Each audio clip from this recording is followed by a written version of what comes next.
Hello दोस्तों, exam warriors में आपका स्वागत है। दोस्तों आज के वीडियो में हम साइंस रिवीजन का 24वां पार्ट कवर करने वाले हैं। दोस्तों यह बिहार एसएससी के लिए बहुत ही इंपॉर्टेंट वीडियो होने वाला है। इसमें सारे प्रश्न वन लाइनर में हैं। कम समय में हम ज़्यादा प्रश्नों को इस वीडियो में कवर करने वाले हैं, तो वीडियो को पूरा देखिएगा। तो चलिए वीडियो को शुरू करते हैं। चांदी का लैटिन नाम क्या है? तो अर्जेंटम है चांदी का लैटिन नाम, और इसका प्रतीक चिन्ह एजी होता है। सोना और चांदी के शुद्धिकरण में किसका प्रयोग किया जाता है? तो नाइट्रिक अम्ल का प्रयोग किया जाता है। सोना और चांदी के शुद्धिकरण के लिए नाइट्रिक अम्ल HNO3 सूत्र होता है इसका। बेकिंग सोडा का रासायनिक नाम क्या है? तो दोस्तों इसको याद करने का ट्रिक है, ब से बेकिंग और ब से बाइकार्बोनेट, इस तरह से आप याद रख सकते हैं। बेकिंग सोडा को ही सोडियम बाइकार्बोनेट कहा जाता है। अगला है धोवन सोडा का रासायनिक नाम क्या है? तो इसे सोडियम कार्बोनेट कहा जाता है। और जब पूछे बेकिंग तो उसमें बाई लगा दीजिए, तो वह सोडियम बाइकार्बोनेट हो जाएगा, बेकिंग सोडा। अगला है कपड़े में जंग के धब्बे हटाने के लिए प्रयुक्त किया जाता है।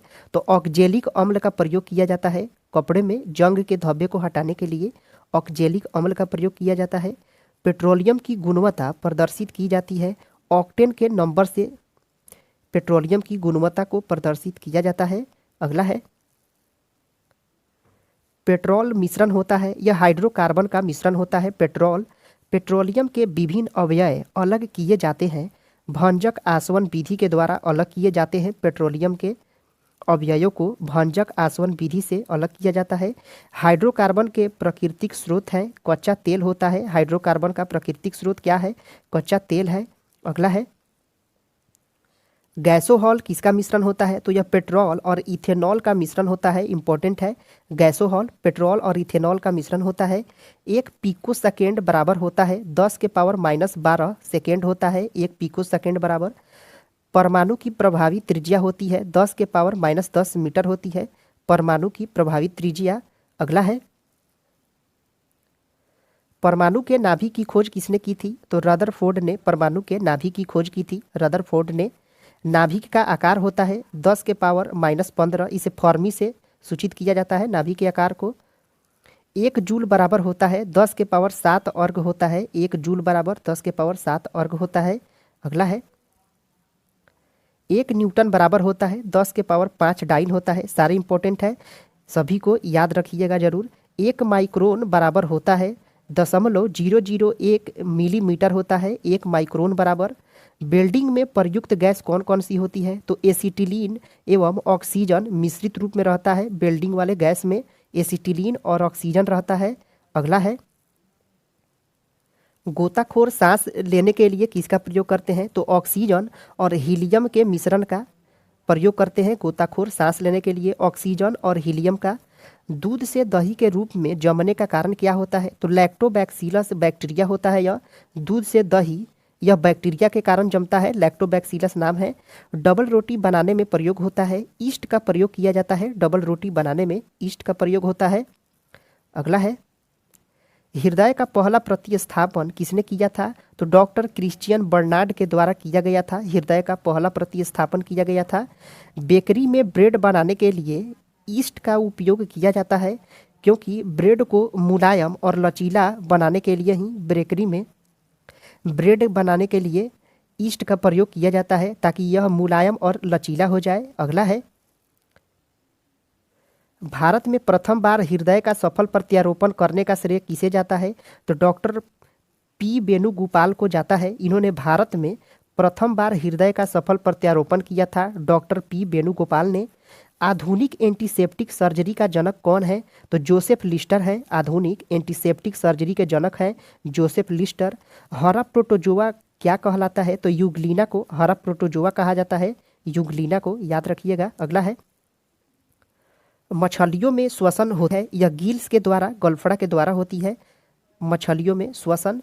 रडार का आविष्कार किसने किया था? तो अल्बर्ट टेलर ने रडार का आविष्कार किया था।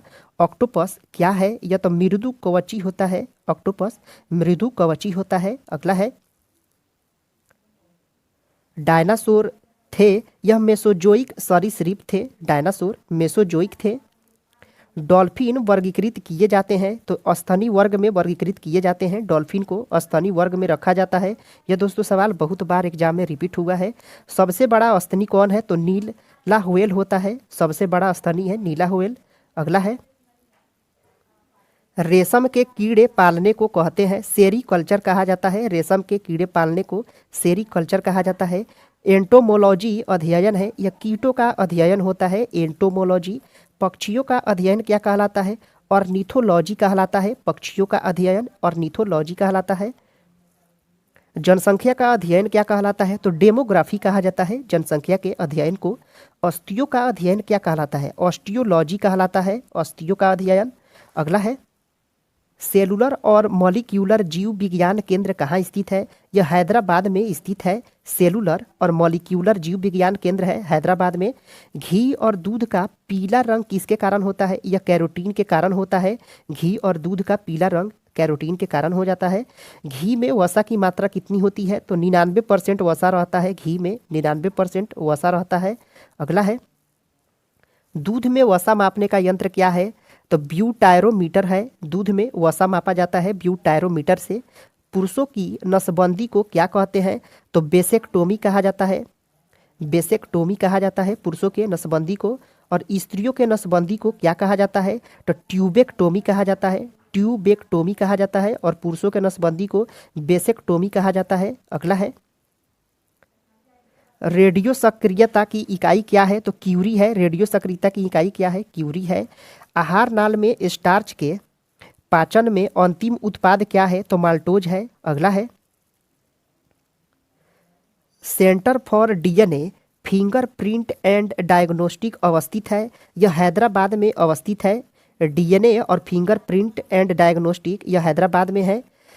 लैक्रीमल ग्रंथियाँ स्रावित करती हैं, यह आंसू स्रावित करती हैं। लैक्रीमल ग्रंथियाँ आंसू स्रावित करती हैं। एटीपी का निर्माण कहाँ होता है? तो यह माइटोकॉन्ड्रिया में एटीपी का निर्माण होता है। माइटोकॉन्ड्रिया में एटीपी का निर्माण होता है।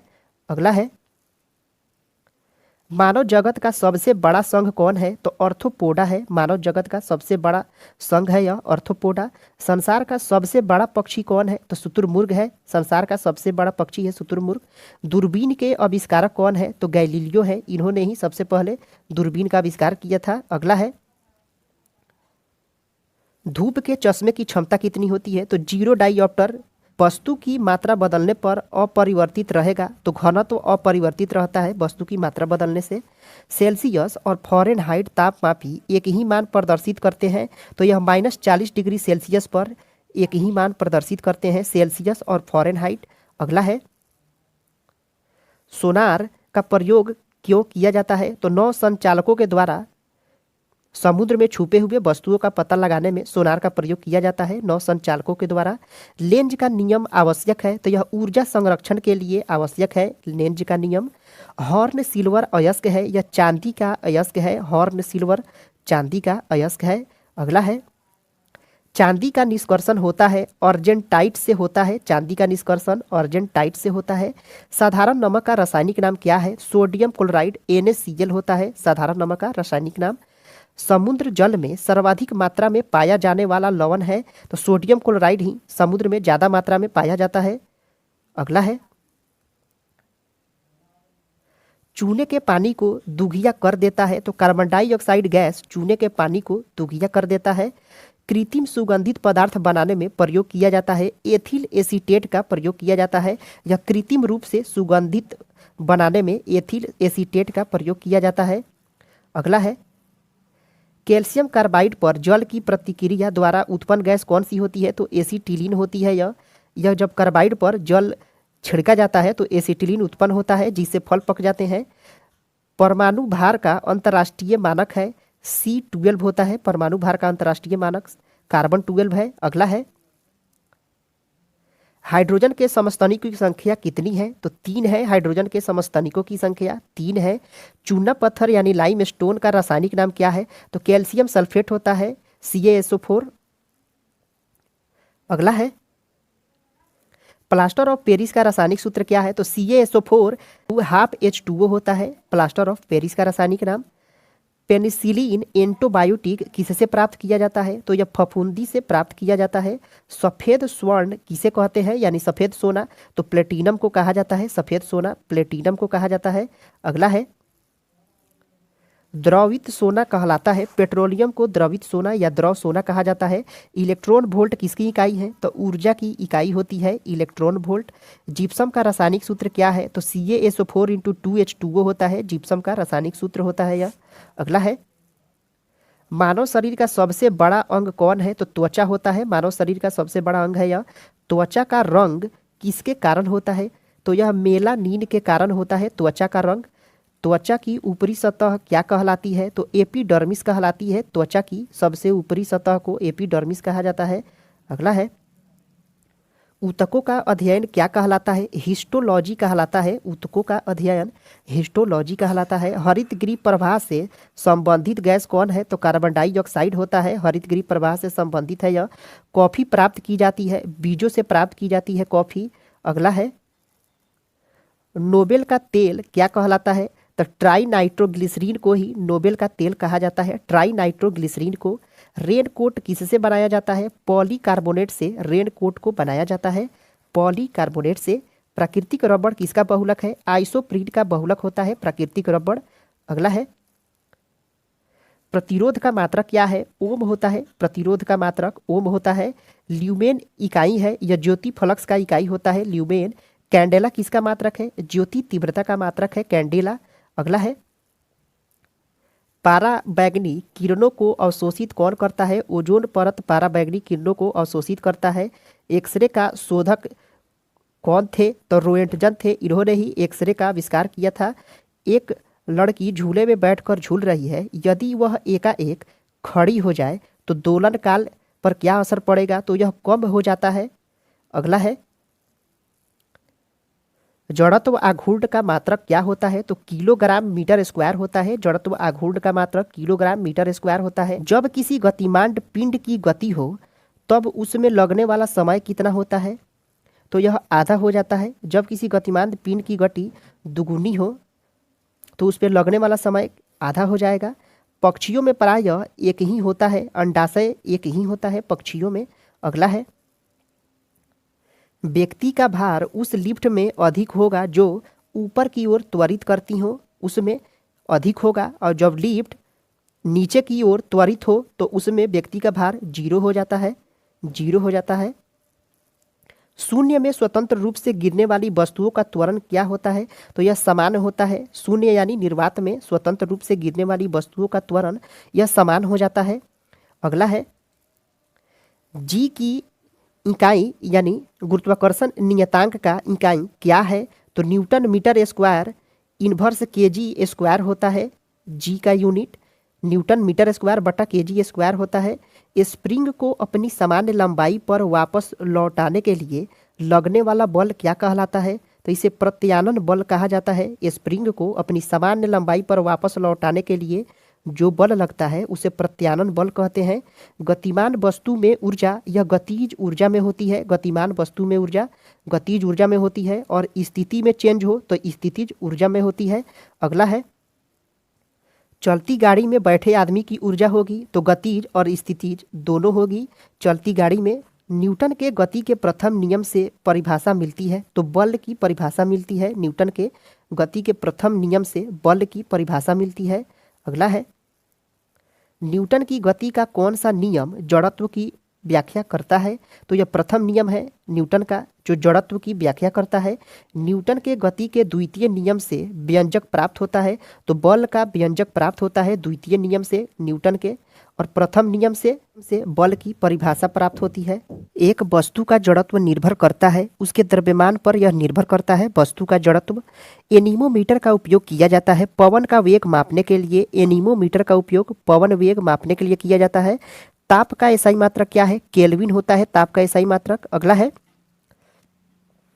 कोण की इकाई क्या होती है? तो रेडियन होती है। कोण की इकाई रेडियन होती है। मैनोमीटर का उपयोग किया जाता है दाब मापने के लिए। मैनोमीटर का उपयोग किया जाता है दाब मापने के लिए।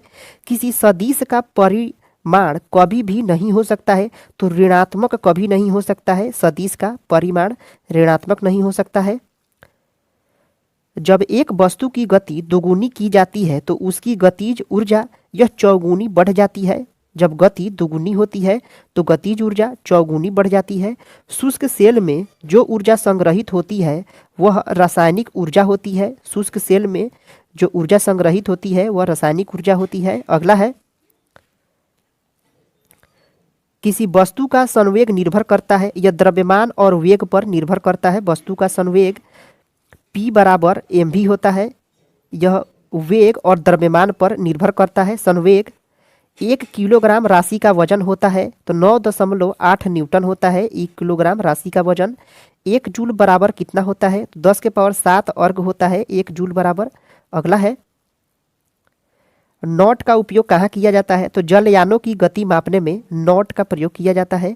एक लिफ्ट में किसी व्यक्ति का प्रत्यक्ष भार वास्तविक भार से कम होता है। जब लिफ्ट जा रही हो तो नीचे की ओर जाएगी तो वास्तविक भार से कम हो जाता है।